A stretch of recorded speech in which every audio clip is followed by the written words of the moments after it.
All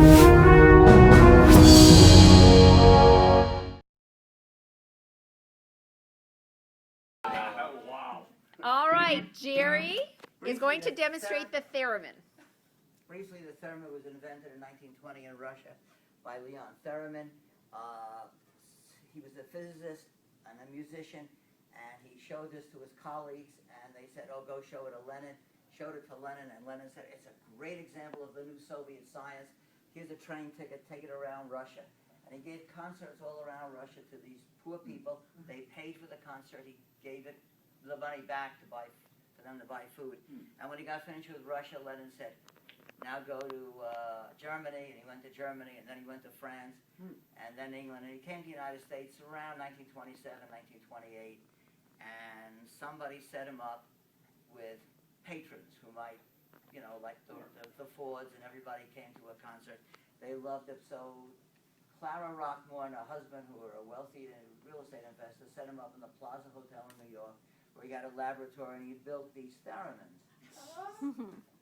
Somehow he left, and she bought him a townhouse to be in, and somebody else by Joseph with a K, and I don't remember his name, also had a school in this townhouse. And people that came to the school were George Gershwin and who's the band director that died? No, in the plane crash. Benny Goodman? Glenn Miller. Glenn Miller. His theme song was a homework assignment from the school, and one of Gershwin's songs was a homework assignment. In any case, Theramin was a character. He learned American ways very quickly. He was a stock manipulator. He was a bigamist. Oh. A few other things. But he invented, I don't know if you've gone to laser light shows, he invented a thing called the Lumivox, where you danced on this platform, and the lights controlled by similar circuits flashed around. And Clara Rockmore was the only one who could do the dancing, and she was the one that did this the best. And you were listening to Clara Rockmore, and there's a picture of her playing it with her sister at the piano. Apparently, with most music, you need feedback. A violinist has string feedback and tension. On a guitar, you have the frets. On a trumpet, you have the valve tension. Here, there's nothing. You're just in the air. So you'll notice there's a speaker behind there, and any good players have a speaker so they can hear it and get a little feedback. Now they may have phones in their head, whatever. The story of the theremin is here. So I can't play it. I can only make noise out of it. But let me demonstrate it, if I may. So, and as Evelyn said, it's the only instrument you play without touching Not it. the only, I don't Oh, think. no? There's the beams also. We have it in the museum. Oh. The beams. So this is the pitch antenna. High pitch notes, and as you go away, low pitch notes. And where is it? Now I can lower the pitch. Theramin once had 10 of these on stage, tuned to different ranges to replace an orchestra. We can't hear you over it when you're speaking, so you may have to speak and then play. I just want to get the buttons. I'm not that talented. Okay. So, this is volume. Sorry, which is volume? The loop antenna is the volume antenna.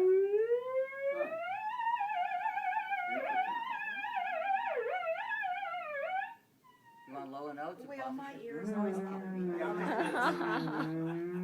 Nothing personal. I can't play music on it. You heard good music being played. You want to use it for science fiction movies? That's fine. That's what we were thinking. I mean, you'd have to figure out how to use it. Right. No. So what do the different dials do? One is volume. Okay, so how many dials are there? 1, 2, 3, 4, 5 dials. There are 5 dials. I don't remember eating that. Boy, still doesn't. But you see, you have to stand perfectly still. So at a sound effects table, you can't leave it on and then reach for something. Get a few extra things going on. Evelyn, you know how to Pass play this this? around if you want to look at it. And see the story. So let's see. So Clara Rockmore's Lost Theremin album. All right, and we'll pass this around.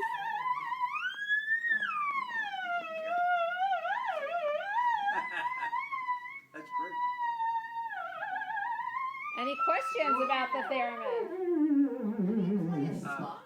Yeah. When you heard her playing the song. Where did you get that?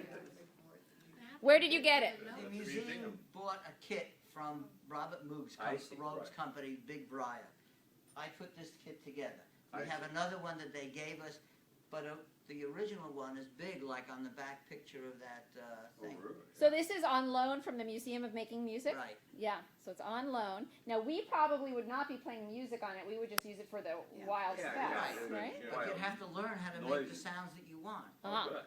Which okay. you have to go to the museum and practice because they're going to put it in the interactive area. Oh, so we So- don't get to hang on to this for the next No. 5 weeks? And, No, but I could bring it back for the dress rehearsal. But somebody would have to go to the museum, and I would try to get you complimentary tickets so you can go and sit with us. As long as you get up and let the regular patrons play with you. Got it. Okay. And my idea was just to bring in a 2x4 and an antenna and have Evelyn hit the sounds on her iPad. So who's going to know, right? Although that's dangerous You can play too. with the amplifier too and do reverb and all of that. Oh, so you have to bring an amplifier. It's not self-amplified, in other words. Okay. No, you can listen on phones with it. Okay. I see. Wow.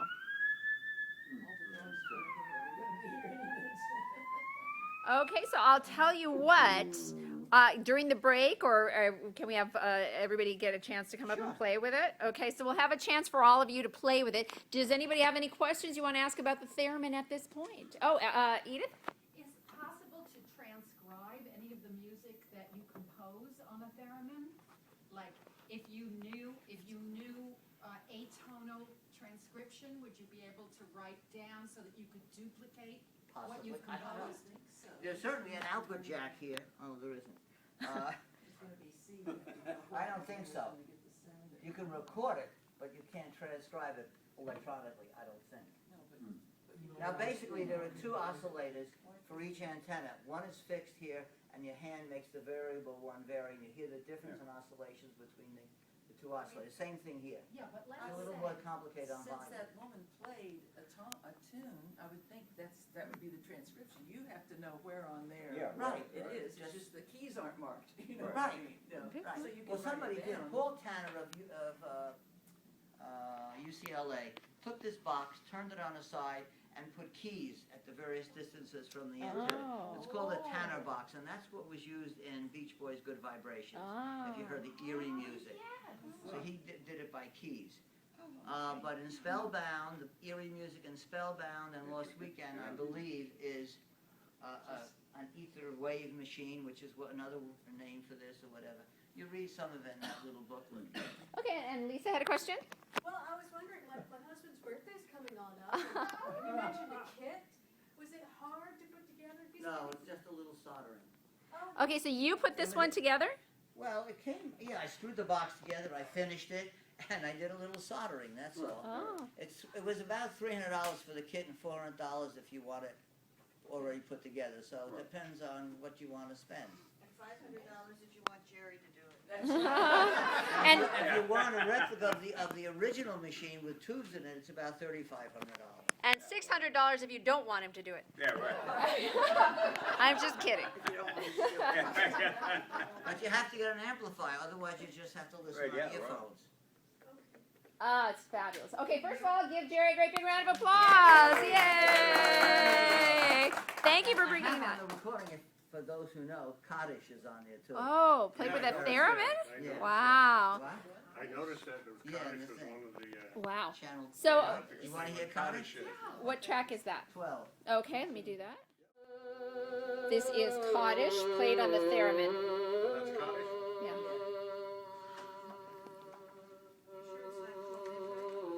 That's track 12.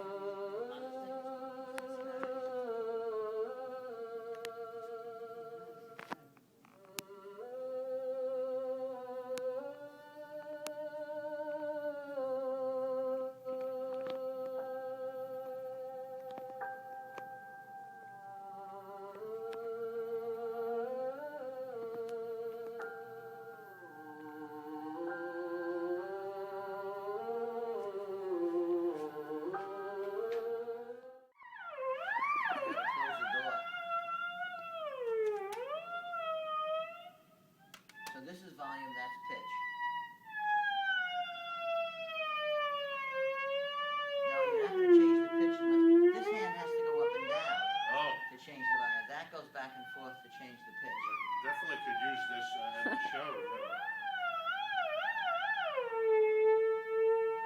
if you're standing far, arm's length away, it should be 3 octaves from your shoulder to the antenna. Excuse me, I don't remember either. Oh, that's wonderful.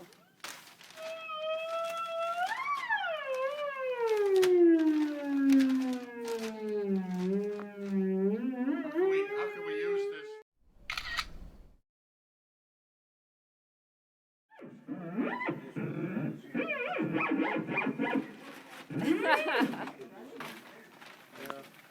I enjoyed it. A little bit of everything. Do you want to try the theremin?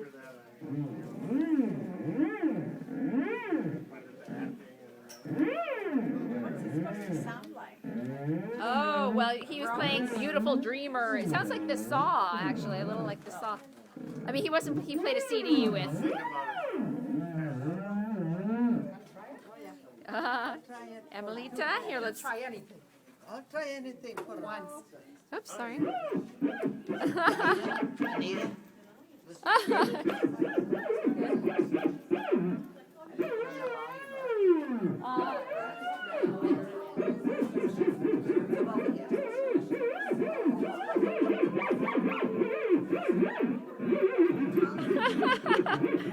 Emelita, you're hysterical. Wow, bravo, bravo. You want to try it? Oh, thank you. How lovely. Chuck just gave me 2 pieces of cake. Thank you. That's lovely.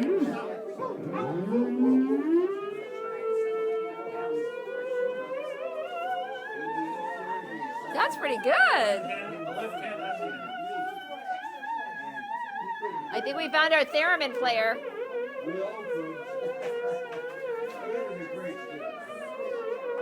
Cat, that's pretty good.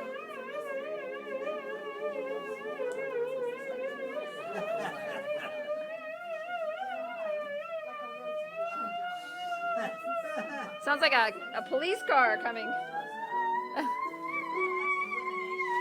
I remember that song. That was a good one. That was a good year.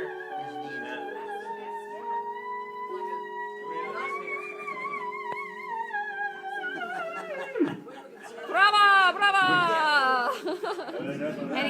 Whoa. Whoa! How do we turn that down?